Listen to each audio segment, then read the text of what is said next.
Like and subscribe. Support me on Patreon for exclusive content. Here's the video. I don't think anyone is a bad person for playing Ark Raiders. I found Ark Raiders to be one of the most artistically interesting games I've played this year. It's an extraction shooter that tasks players with loading into a map filled with hostile killbots called Ark, grabbing as much loot as you can and then making it back safely.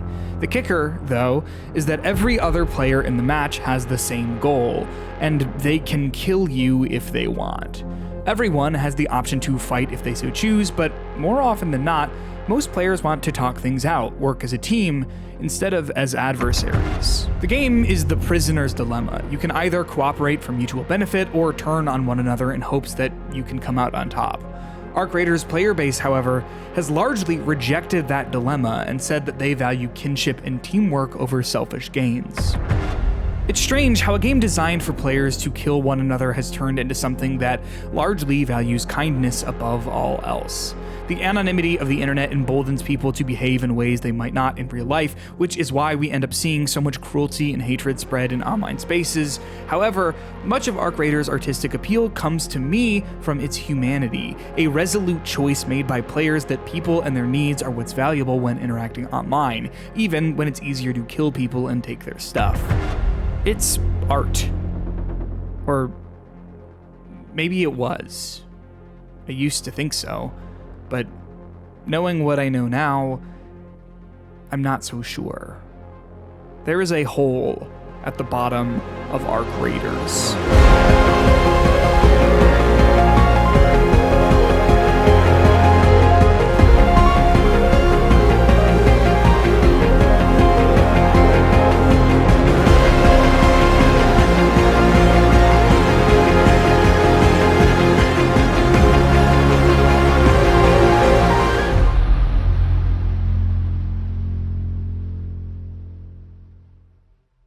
Ark Raiders was made in part using generative AI.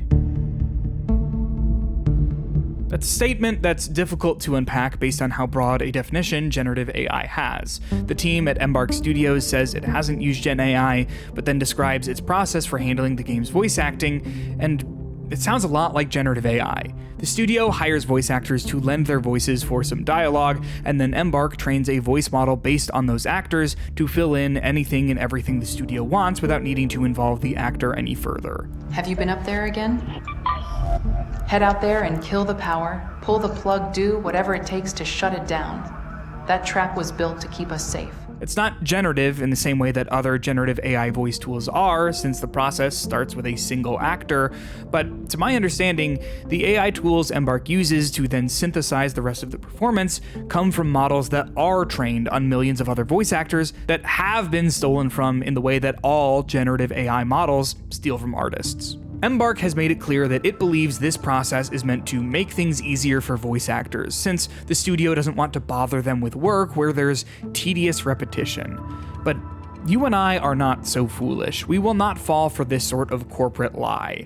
This is a company looking to save money and time, and hiring a voice actor who would likely love to have a reoccurring gig working on one of the biggest games of the year costs both of those things. Yes, apparently, those actors knew that their performances would be used in this way, but being aware of your own exploitation doesn't mean you aren't being exploited.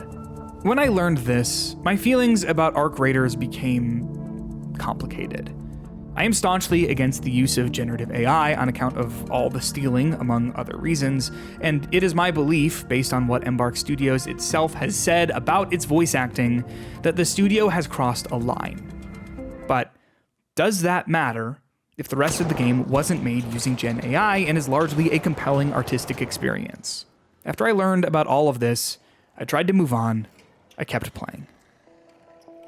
I made so many connections from the artistic visions Ark Raiders has to other similar experiences. The game had me thinking about the TV show Survivor. On Survivor, backstabbing and lying are necessary and often encouraged, but some people take it to a point where you realize that the reason they thrive at backstabbing and lying on the show is because that's likely who they are in real life, and they're taking glee in being able to act that way without consequences. Is acting cruel in a video game a genuine act of cruelty? I don't know. But then on the flip side of that, is acting with kindness in a game a genuine act of kindness? It feels like it. I certainly didn't have to save this guy from the swarm of Ark that had him pinned down, but there was something about watching someone get killed with their back against the wall that I just couldn't let happen. Did I do a good thing? Is there any morality in inhabiting virtual spaces?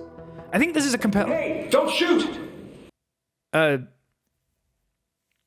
How are we meant to interpret the encounters in Ark Raiders if they're entirely based on player interactions?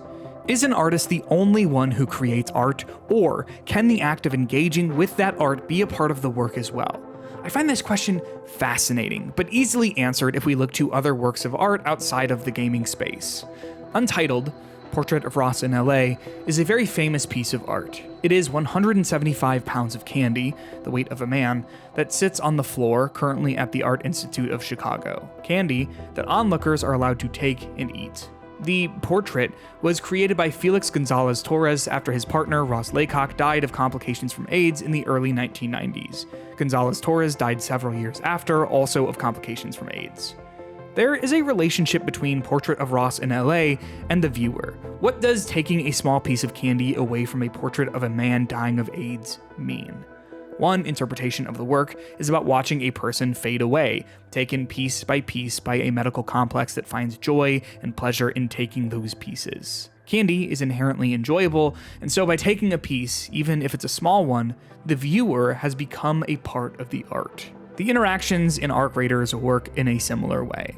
The game itself has set up a dynamic and handed it to the player to figure out how they want to behave in a world where no one's watching. One of my favorite Want to team up? There is a hole. It's empty.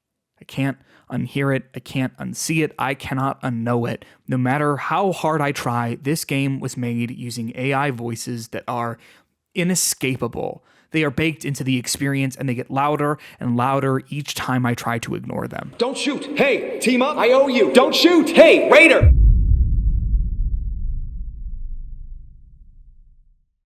Earlier this year, I was really excited to play a game called The Alters. I first heard about it last summer when I was on Giant Bomb with Alex Jordan, the voice of its entire cast, but then, when it came out, some people found that it had used generative AI for bits of text and some of its translations, and that the studio that made it was trying to hide all of that, and that killed my interest in the game.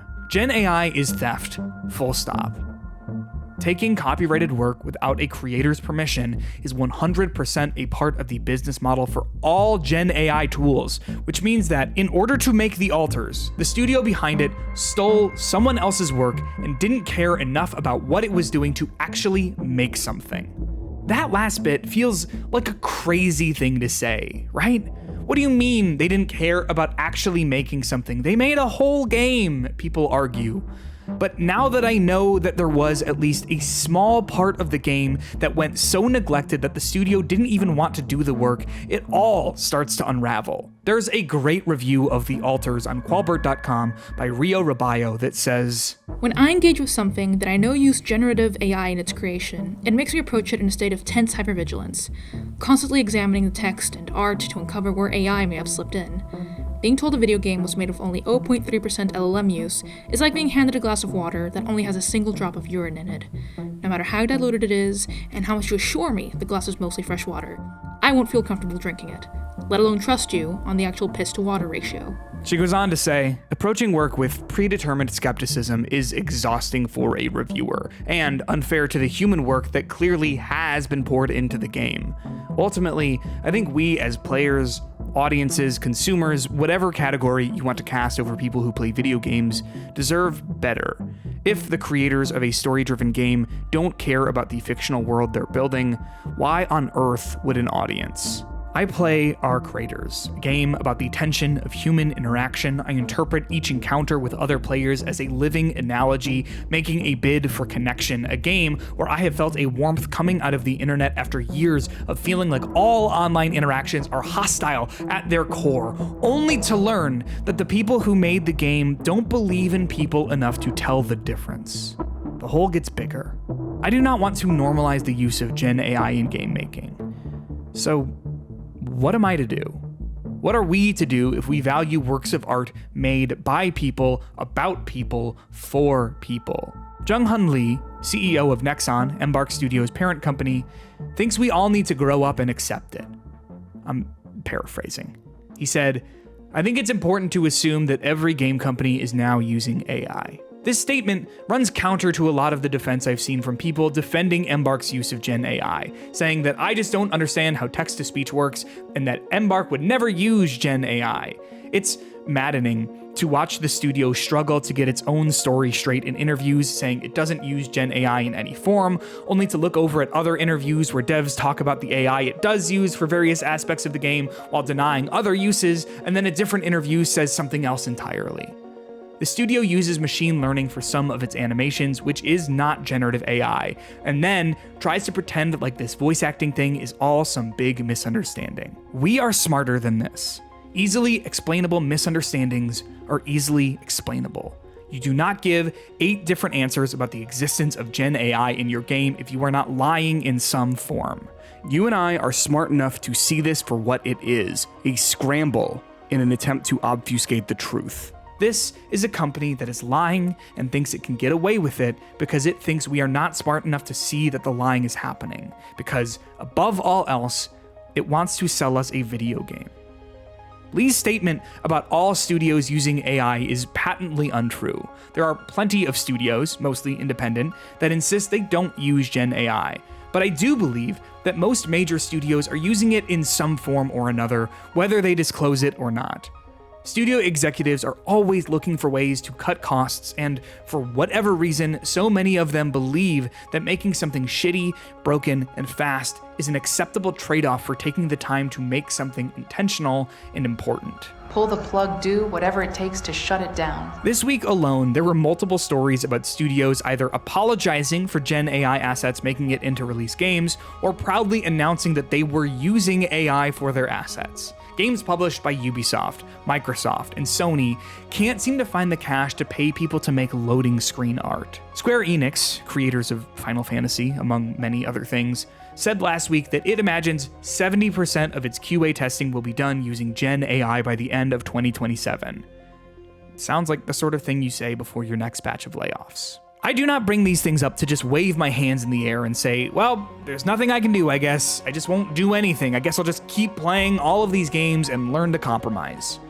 I bring them up to show you that this is a wide-reaching problem in the games industry, and if you are like me and don't want to engage with anything made using generative AI, then we need to re-examine our relationship with video games, which is hard.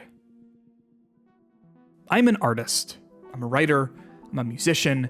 And while there certainly is the growing fear of being replaced in favor of AI, the largest part of my worry has nothing to do with my own work.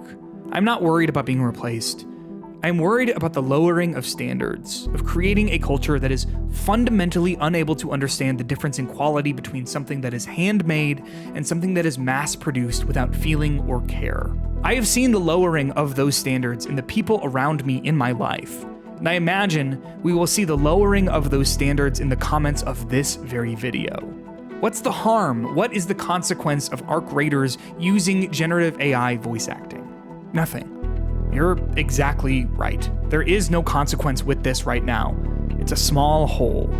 Over time, though, as more and more holes start to appear, people will continue to compromise, saying, it's fine, this one time, this game is fun, in the same way that I imagine the voice actors who signed away their likeness to Embark said, it's fine, this is a paycheck. I understand those perspectives. In a vacuum, this is harmless. There is very little material harm Ark Raiders is actually doing, but where does it go from here? The first game I remember using Gen AI for voice acting was a game called The Finals, published in late 2023, developed by Embark Studios. Had I known that Ark Raiders was made by Embark, pioneers of the Gen AI voice acting machine, I would not have touched it.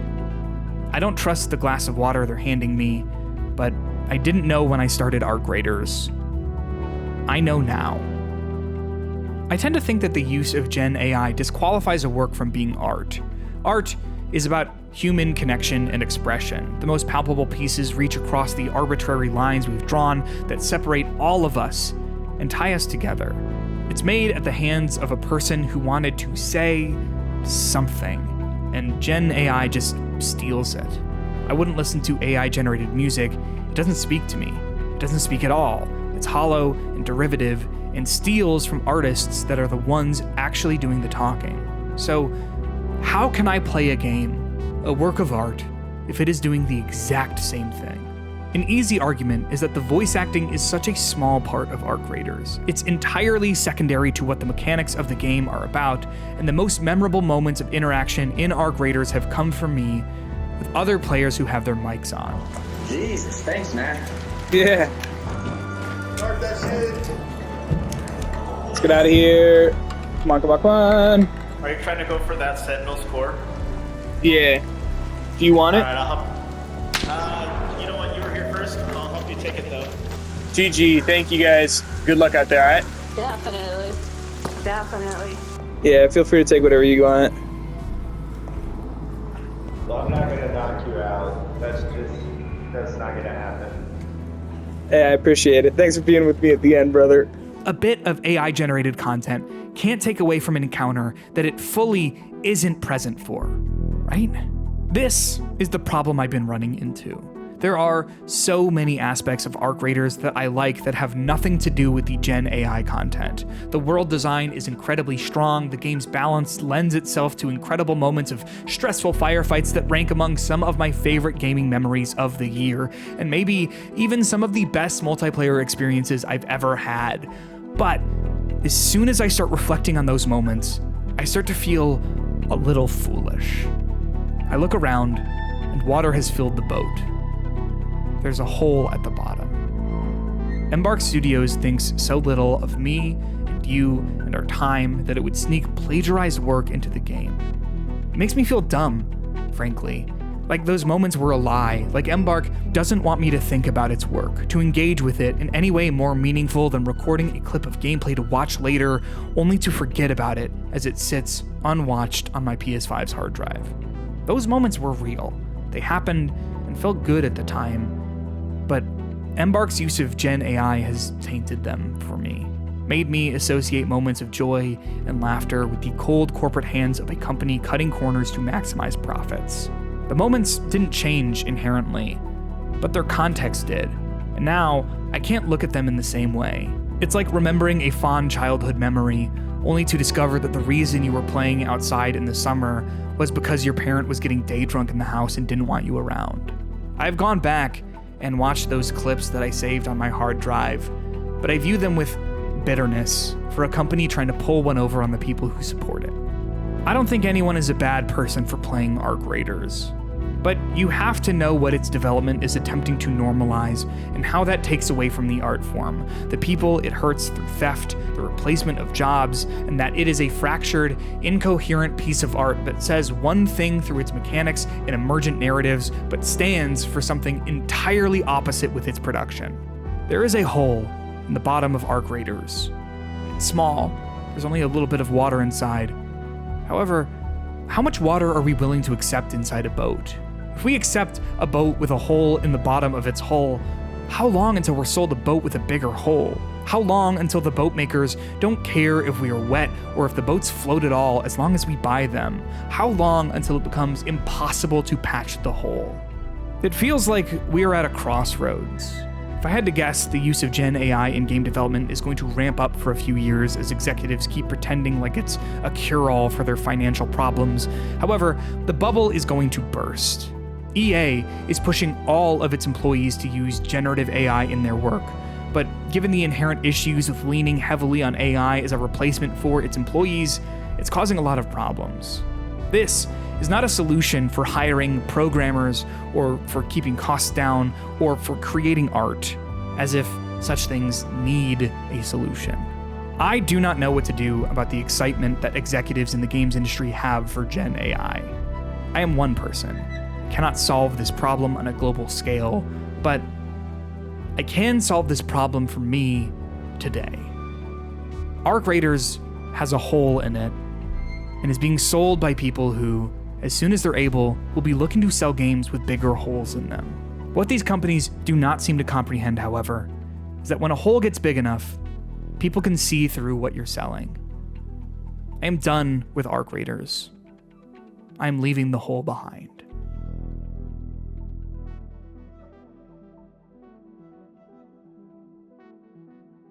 Recently, I found myself reflecting a lot about the artistry that goes into game making. With all this talk about Gen AI and Ark Raiders and the threat of losing pieces of what makes art so special, it's nice to go back and learn about the artists who brought series to life in previous eras of gaming.